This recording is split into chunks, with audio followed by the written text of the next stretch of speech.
Breaking news now, an arrest has been made in the case of 4 beautiful Idaho University students massacred, we believe, in their own beds asleep. I'm Nancy Grace. This is Crime Stories. Thank you for being with us here at Fox Nation and Sirius XM 111. First of all, take a listen to Chief James Fry. Last night, in conjunction with the Pennsylvania State Police, the Federal Bureau of Investigation, detectives arrested 28-year-old Brian Christopher Kohlberger in Albrightsville, Pennsylvania, on a warrant for murders of Ethan, Zana, Madison, and Kaylee. I want to personally thank these agencies for their assistance in this case. Kohlberger resides in Pullman, Washington, and is a graduate student at Washington State University.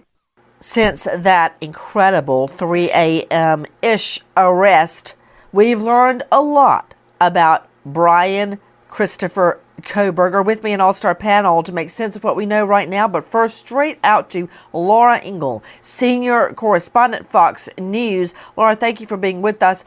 What can you tell us about how the arrest went down? Who, what, why, when, where? Hi, Nancy. Well, we're actually currently positioned outside the Monroe County Correctional Facility.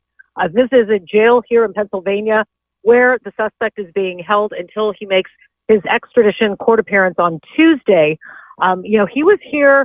There are reports that he drove from Washington State to Pennsylvania sometime within the Christmas holiday. We don't know that for sure, but that are some of the reports that we're starting to hear today. But early Friday morning, like you said, around 3 a.m., Pennsylvania State Police arrived at a home here in Monroe County serving a search warrant.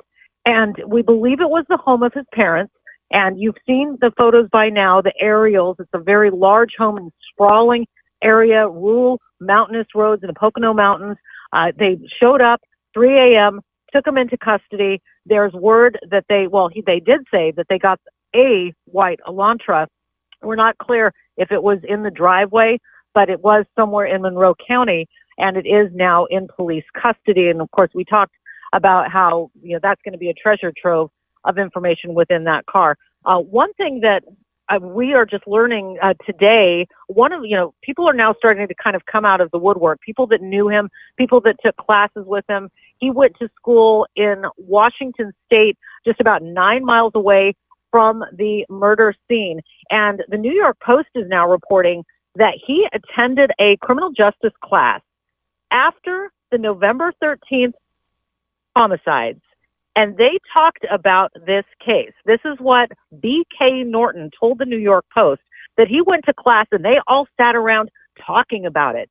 They say that he was quiet and deadpan, and that they were discussing just how the murders had taken place, how crazy it was. They had no information, and that they were all hoping they were safe. He's telling the New York Post today, little did we know the murderer was among us. That's a quote from the Post there. So right now he is in this jail. It holds about 400 inmates, maximum and minimum security. We've reached out to the parents who do live here for comment. We have not been able to get through to them. While he did have that apartment in Washington State, he is registered to vote here. This is technically the address that he has is here in Pennsylvania. So we're digging around more to find out, or to talk to people who knew him, who went to school with him. And police said in that press conference Friday night that they want to know, if you know this guy, if you know Brian, please come forward. We want to talk to you about what he was talking about around the times of the murder, how he was acting, where he was going. They say this is a whole new chapter. They still have a lot of information they're trying to get. Now we've got that name in the face. They hope more people will come forward. Laura INGLE, I saw that quote by a fellow student, B.K. Norton, and I noticed, Laura INGLE, that the student also said this guy had always been pretty taciturn, pretty quiet, but that he, the defendant, was more animated following the murders, and that whenever they would have a class discussion, remember this is, less than 12 miles away from the murders. He's at Washington State University getting his PhD in criminology, that whenever that would be brought up, the murders would be brought up, he would go completely quiet and, quote, deadpan, would never interject anything he thought about the murders at all. Complete radio silence whenever that was brought up. Did you see that, Laura Ingle? I did see that, and I thought it was really interesting. And the idea of him being animated after the murders, being the main suspect in this case, thinking about, did he think he got away with something? Did he think that he was going to get away with it? And then possibly sitting back in that criminal justice class and just kind of, everybody that has talked about knowing him say that he always felt like he wanted to be kind of the smartest guy in the room. He always wanted to over-explain things that he knew about, wanting to make sure that everybody knew what his level of intelligence was. So, you can only imagine that he's sitting back in that class, maybe arms crossed, maybe just like taking it all in, seeing what people are saying about the murders as he's kind of digesting what the perception was. Yeah, he is by no means an idiot because, I was looking online to SHERYL McCollum, founder, director of the Cold Case Research Institute at coldcasecrimes.org. We know that he got an associate's degree, a 2-year degree at a local community college in Pennsylvania. Then he goes on to DeSales University, also in Pennsylvania, and he gets his BA, or was it a BS, in criminology. He was on the dean's list. Then he gets his master's degree in criminal justice, also at DeSales. Then he gets his master's degree at WSU, Washington State University, 9 miles from the murder scene. Then starts his doctorate, and he actually was a teaching assistant. And which is very common when you're getting your PhD. They'll throw a little money, the school will throw a little money at you, or you might get a scholarship or a stipend if you're a teaching assistant. Teach classes, help other students. I can't wait to hear what the students have to say that studied under him, SHERYL McCollum. So this guy is no idiot at all. Oh, he's not an idiot, Nancy, but again, he's not experienced in the ways that matter as far as forensics and leaving things at a crime scene goes. The students are going to have unbelievable testimony about things that he said, things that he was interested in, and I'm telling you, there will be a plethora of information in that house. Can you imagine from getting his, associate's degree to working on a PhD, how much writing he did? It's going to be there. Gosh, yes. I got to throw this to CARYN Stark. With me is high-profile psychologist joining us out of Manhattan, CARYN Stark at CARYNStark.com. That's CARYN with a C. CARYN, listen to this. I don't know if you were with us watching last night. We did a full hour at 10 p.m. last night on Fox about this case. Yes, I saw and it. CARYN, I know you heard us talking about this.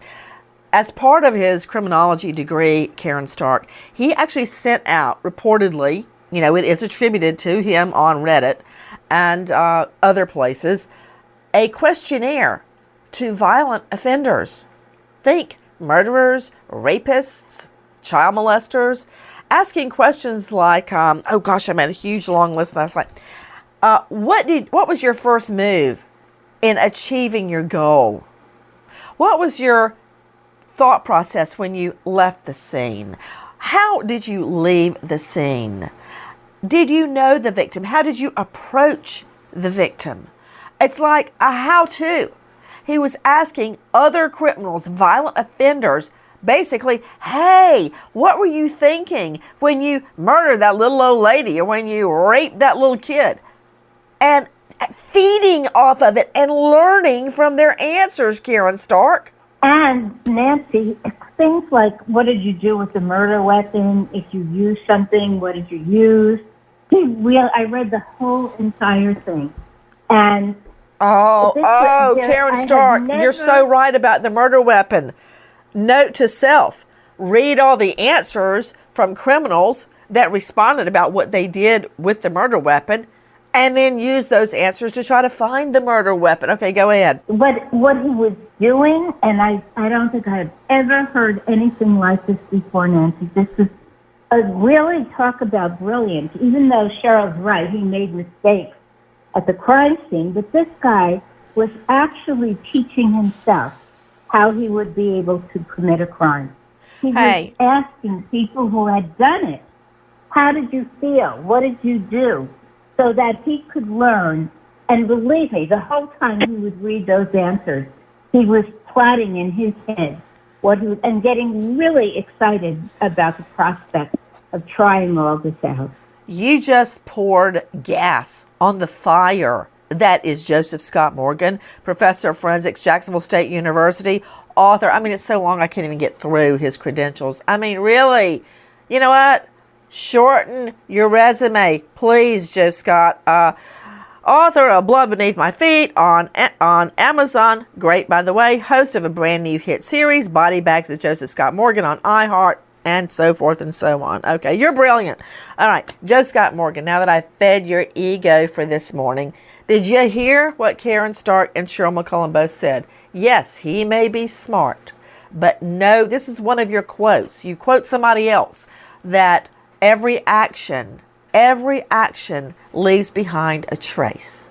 What's your quote that you always throw at me? Edmond Locard, the godfather of forensic science. Every contact leaves a trace. He said that over 100 years ago, Nancy, and here we are. One of these days, Joe Scott Morgan, when we're on together, I'm gonna give that quote and the origination and act like it's all mine and just see how you respond. But that said, it'll be the community. But you're absolutely correct. Explain.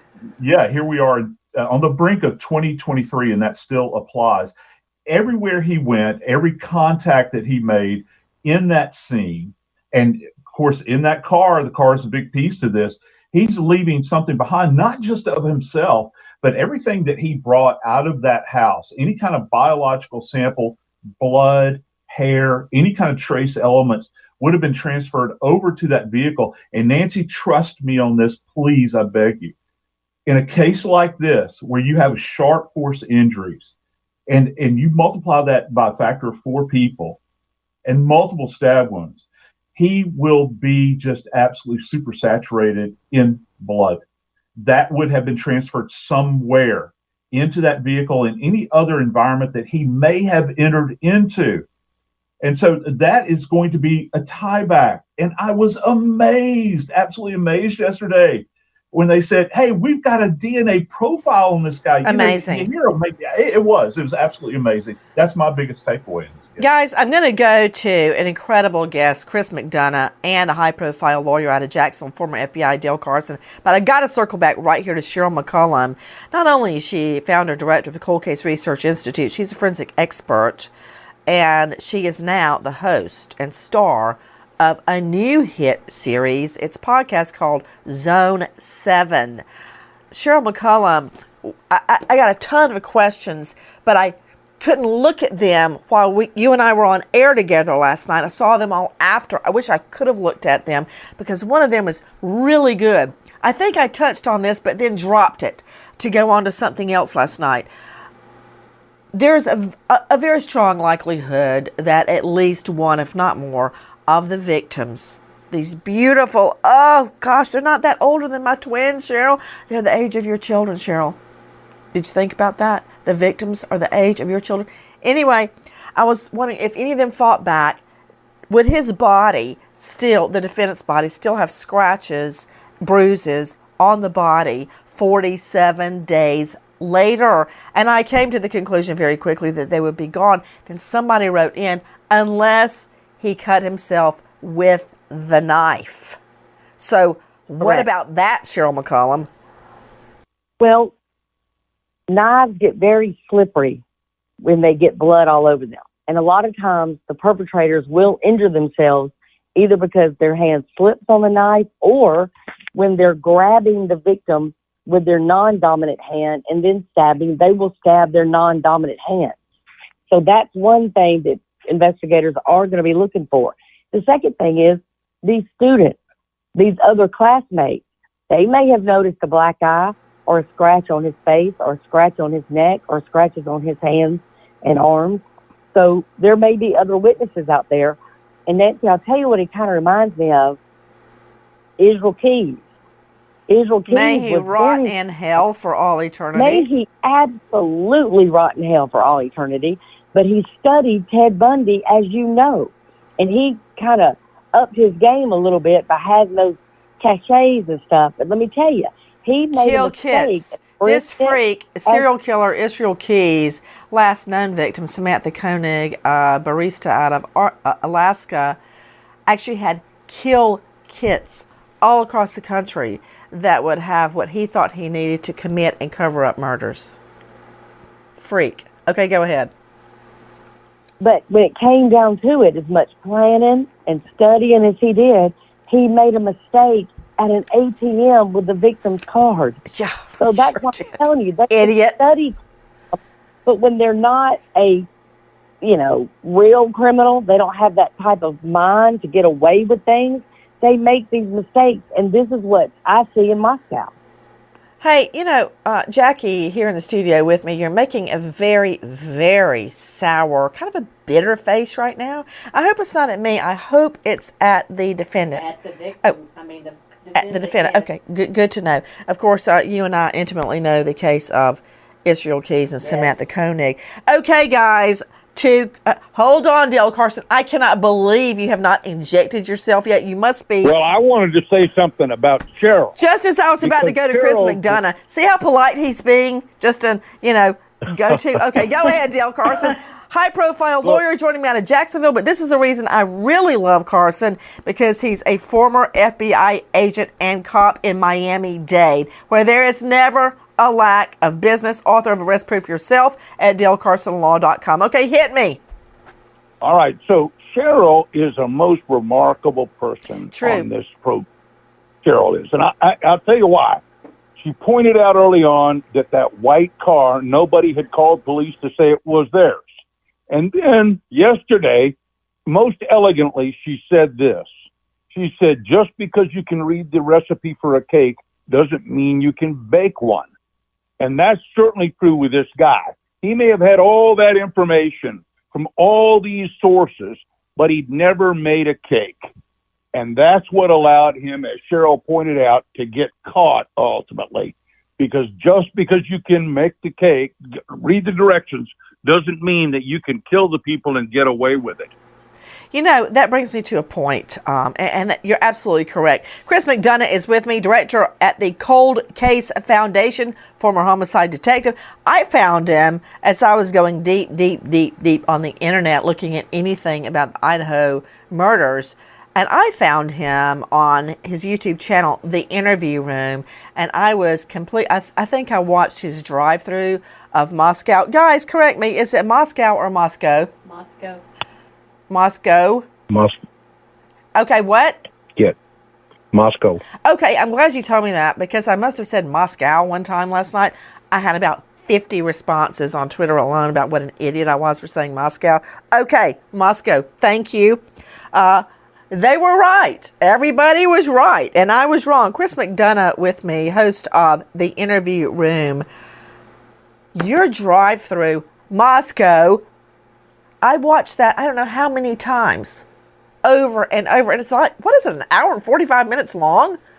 You're not one for brevity, thank God in heaven, because I wanted to soak in every single detail. He's going about 2 miles an hour down Main Street in Moscow, and then he turns left at a gas station. You see everything in such incredible detail. And he's got, I think, your wife, the lady you keep calling honey, both of you were chiming in like, look at that, look at this, look at that, look at this.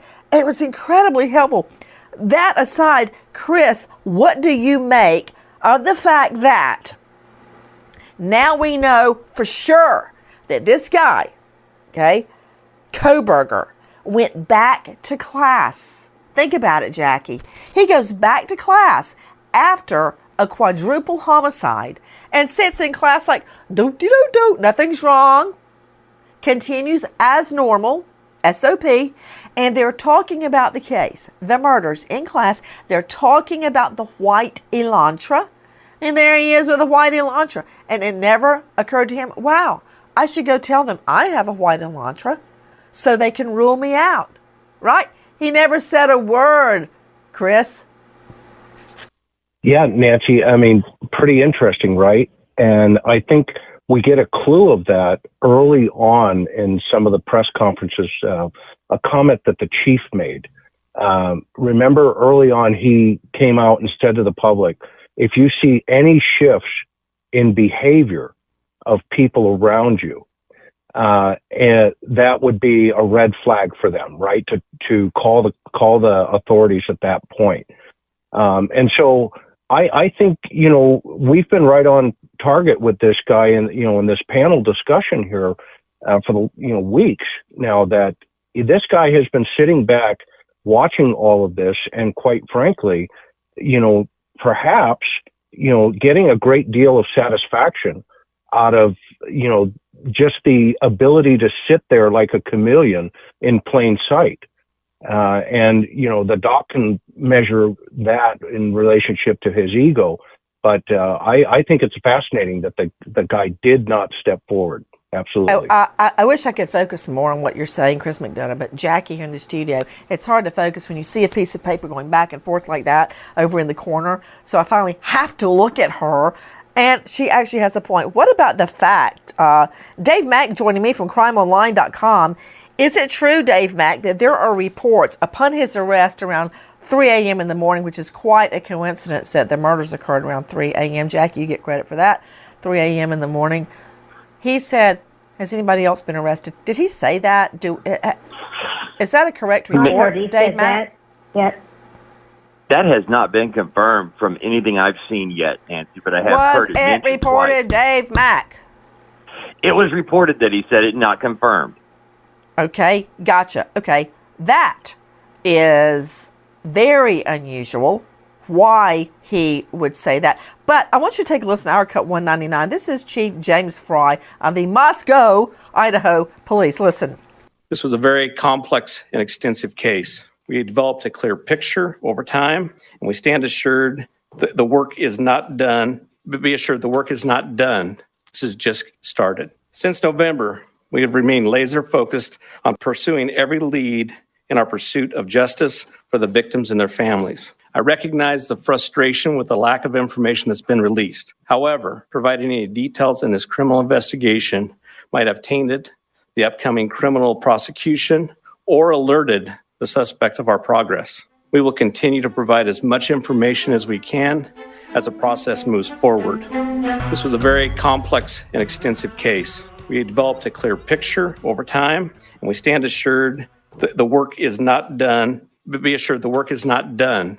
This has just started. Since November, we have remained laser focused on pursuing every lead in our pursuit of justice for the victims and their families. I recognize the frustration with the lack of information that's been released. However, providing any details in this criminal investigation might have tainted the upcoming criminal prosecution or alerted the suspect of our progress. We will continue to provide as much information as we can as the process moves forward. And I understand to Dale Carson, high-profile lawyer out of Jacksonville, former FBI, that we may see the probable cause, in other words, the ingredients that went into the arrest, why police thought that this is the guy that committed the quadruple killing at the time he arrives back in Idaho. What do you think about that?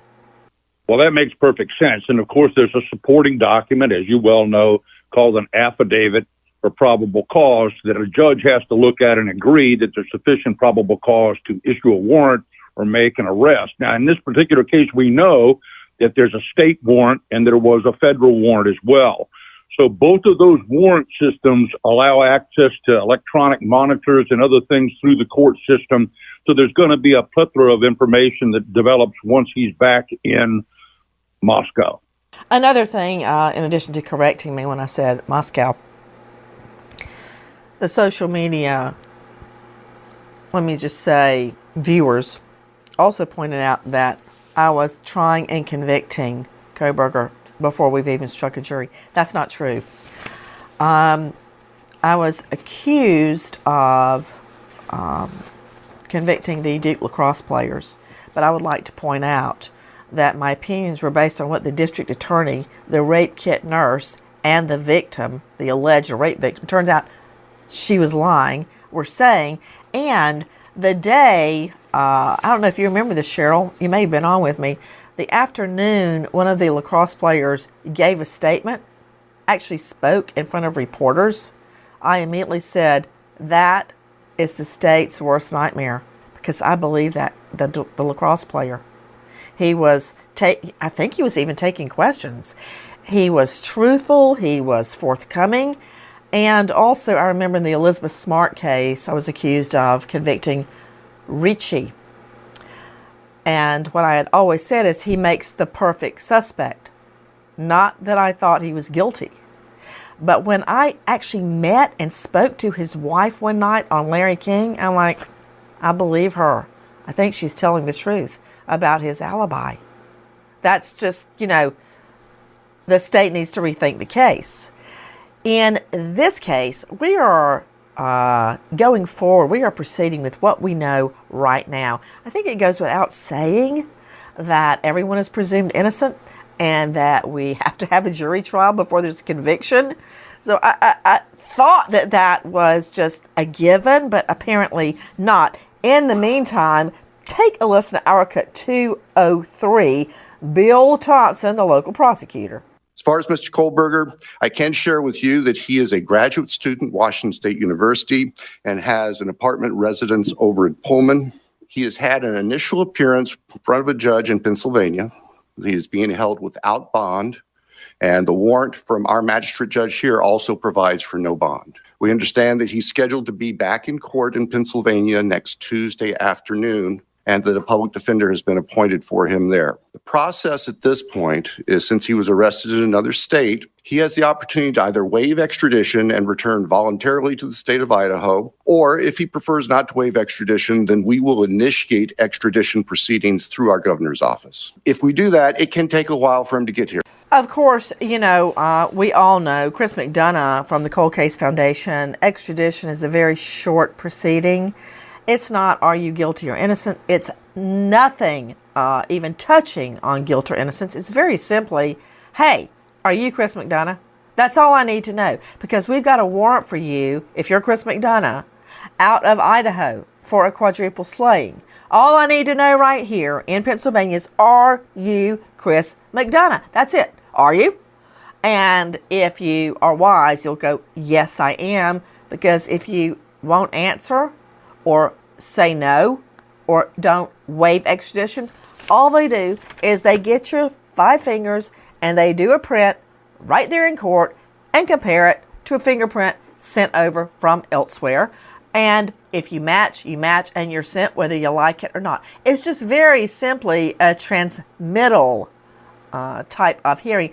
Usually lasts, I've done a million of them, about 15 minutes. Would you agree with that, Chris McDonough?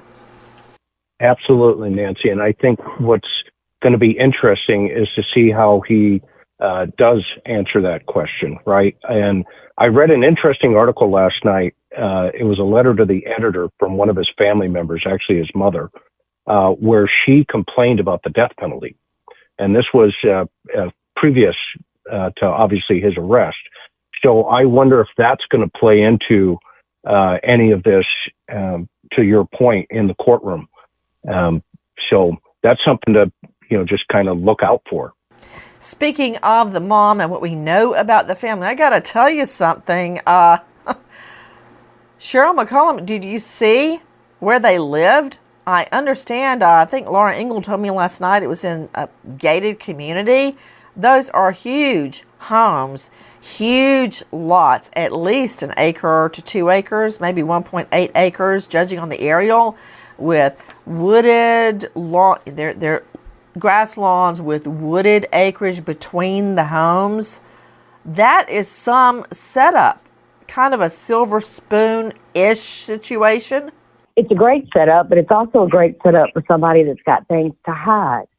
So I would be interested if there's any sheds on the property, if there's a place that he used to go and hang out alone. People gravitate after they commit crimes to places that are comfortable for them, where they have the home field advantage. So there are things on that property that would be, I think, interesting to law enforcement. And I want to say one more thing. If he, in fact, did say, has anybody else been arrested? he would be worried about his mom. There's no way that she wasn't completely focused on what was happening near his college and what happened to those kids. And then she knew the car too.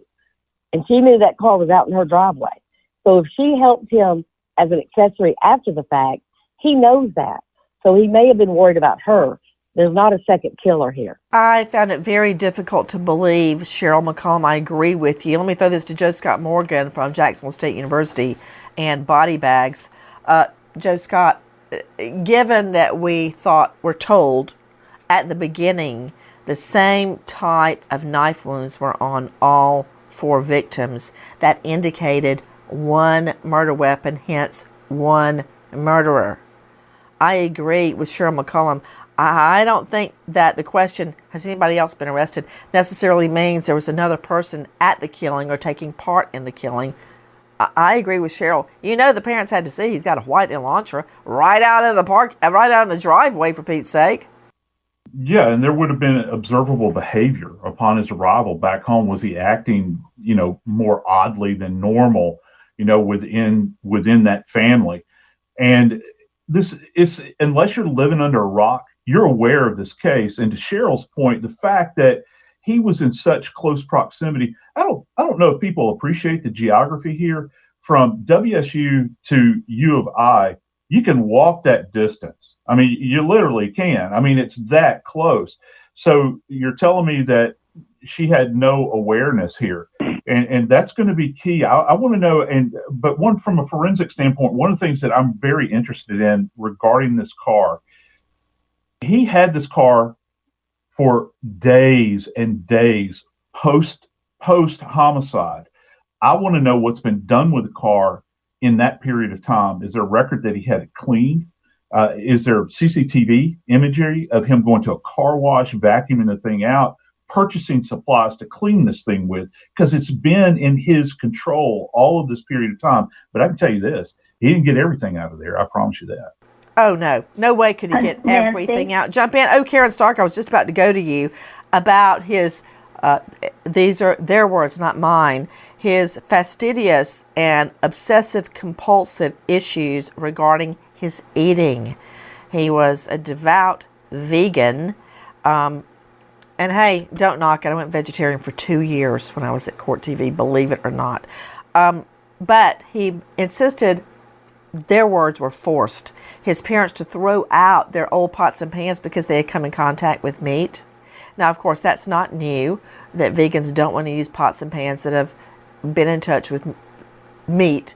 But you don't have to have your parents throw them out. Like, you can't stand them to even be in the same kitchen. Well, that just makes me, I'm not surprised.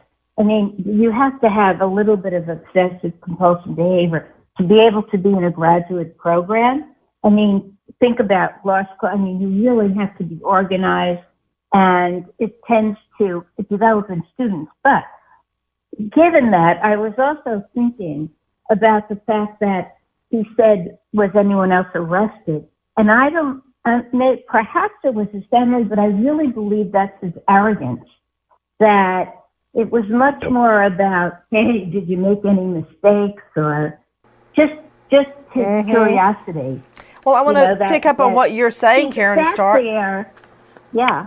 Because let's follow that through to its logical conclusion. If he is obsessive compulsive, as one aunt of his who refused to be named called him obsessive compulsive, Chris McDonough, that could really help this case. What if he was obsessive compulsive about these murders? And can't you just see him studying all those questionnaires that the criminals wrote back, studying their techniques, and actually like working himself into a frenzy and then committing the crime? Obsessive compulsive could go 2 ways. He could have either obsessively and compulsively planned the murders. Do you remember the murder of Bonnie Lee Bakley? Which, by the way, Robert Blake did it. I know he was acquitted, but he totally did it. And he had his henchmen, and they actually wrote out a list. We need lye, we need tarps, we need shovels, the gun, blah, blah, blah. They wrote a list. Hello. and it was found. All right, that was a bad idea. It could go that way, where there's so much evidence they find in his Pullman apartment or online, or he could have been obsessive compulsive about cleaning it all away. So what about that, Chris? Yeah, Nancy, I think this guy lives, it appears that he lived such a mechanical existence, right, to your thought process there. And so that's why I feel that his research is going to be really interesting to discover, what type of individuals he was connecting with. And what I find, and I'm just going to say this out loud here, but one of the things that I'm really curious about is this idea that, he's a masked murderer at this point. And is he morphing into a serial? I.e., he's gotten away with this in his mind. He gets there and he's sitting back, taking this all in. And to that methodical process, was he studying individuals? Let's use BTK for an example. Was he studying him as a, almost a mentor? And what I find interesting is his initials. His name is Brian Christopher, Culver, right? But you look at his initials, BCK. So we take out the T and we have a BK. And so I'm just curious, and I'm just, thinking out loud here, is that somewhere in his research study somewhere that he's obsessed with this type of individuals? Following your train of thought, it would be very interesting to find out if during the course of his studies, he made contact with other killers and spoke to them through phone calls, email, so forth. We understand that he was relatively silent on social media. I also saw reports that he followed Maddie on Instagram. So that's not consistent. We'll know more and more and more, but we do know this. Take a listen to our cut 214, our friends at WPVI Philly. The neighbor tells us she didn't know Brian Kohberger, but had seen him in and out of the house in recent weeks. She says his parents were a very sweet couple, but kept to themselves. Authorities say Kohberger is a PhD student at Washington State University in Pullman, not far from the University of Idaho campus. Authorities are searching his Washington State apartment. Police in Idaho believe they have their man, but did not release motive or details of the crime. They say this investigation is not over and want people to come forward and provide information about Kohberger. Anyone who knows about this individual to come forward, call the tip line. They're still wanting information. If you've got it, tip line 208-883-7180. Repeat, 208-883-7180. They want to flesh out their case. Guys, what did they have to make them arrest Kohberger? Okay, jump in, Joe Scott Morgan. What do you think they had? Well, obviously they've got the DNA that they've developed along the way, but I got to make a statement. I'm going to give credit to MACK on this, Nancy. She and I had a conversation at about 11 o'clock last night. You know what? We find it. Why the hey did you do it at 11 o'clock? You had 10 to 11 with me on Fox, for Pete's sake. Yeah, and you save it, and you have your discussion at 11:01. Okay, go ahead. You were working us hard. Hey, listen. Mac and I had a conversation, and this is what we concluded. Who in the world starts killing when they're almost 30 years of age? Who does that like this? And, you begin to think about what does he have in his history? I know that you're referring to what do they have in order to effect an arrest on this guy. But what does he have lurking in his past that suddenly he would kick off, not with one, not with two, not with three, but four. Yeah, he went from 0 to 100 MPH in 60 seconds. Fast. I hear you. Fast. Hey, question. Go ahead, whoever that is. It's either CARYN or SHERYL. Jump in. Yeah. When you're talking about being obsessed, even if he had no crimes, which would be hard to believe, against animals or something, and here's the guy's a vegan, but he was obsessed, Nancy, in criminology. And in this particular case, I have no doubt he just sat there and was planning something. And he went back and he finished the semester. He didn't just go back to that class, but he finished the semester. He sat there, he had a deadpan look in his eyes, and he was enjoying every single moment of knowing that he was the one that did that. I notice he is wearing a pickle suit, also known as a Bam Bam suicide smock. We've had no indication that he has suicidal ideation, but we do know that's SOP in cases like this. Jump in quickly. You know, listen, we were forgetting one thing. He's gone through all this professional training in policing. What an excellent idea to run a test, an actual test to see if he can do something and promote himself in this environment of policing and PhD in a way that turns this into an experiment. Oh, please stop. Because that is a very scary proposition, Dale Carson, and is entirely possible. Guys, we hope that all will be made known. I believe the hearing is this Tuesday, correct, Jackie? Yes. Where we hope that the probable cause affidavit supporting his arrest warrant will be unsealed. But for right now, all we can do is continue to pray for justice and for the victims' families. People say they've got closure now. This is just the first step in a very, very long and painful journey for them. Nancy Grace, Crime Story, signing off. Goodbye, friend.